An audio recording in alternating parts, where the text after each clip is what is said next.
Passport visa ছাড়া বিদেশের মাটিতে পা রাখা এবং সেখানকার সৌন্দর্য উপভোগ করার যদি আপনি না আসেন সেটা কিন্তু উপলব্ধি করতে পারবেন না।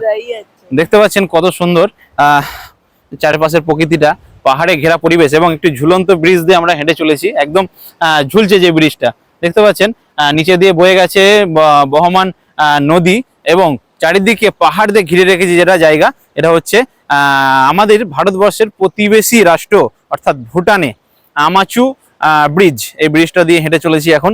আপনি ঠিক পাসপোর্ট এবং ভিসা ছাড়া আপনার ওই যানবাহনটা 2 চাকা বা 4 চাকা নিয়ে কিন্তু আপনি সপরিবারে এখানে ঘুরতে আসতে পারেন। খুব সুন্দর জায়গা, দেখতে পাচ্ছেন আশেপাশের পরিবেশটা যত সুন্দর।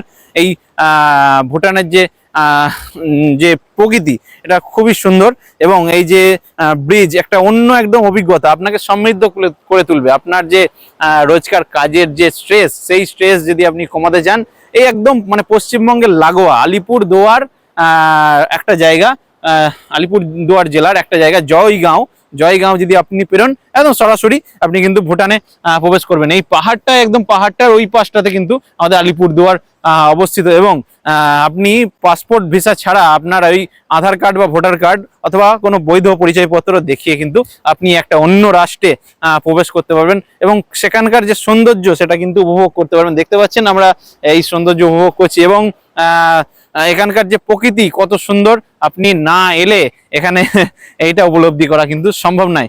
তো সকলে আমাদের প্রতিবেশী রাষ্ট্র যেটা ভুটান, এখানে আপনি যদি আসেন আমাদের প্রতিবেশী রাষ্ট্রে আলিপুরদুয়ার পেরিয়ে কিন্তু আসতে পারবেন এবং এখানকার সৌন্দর্য উপভোগ করতে পারবেন। তো সকলে দেখতে থাকুন, আবারও দেখা হবে, আবারও এই ভুটানের প্রকৃতি নিয়ে কথা হবে।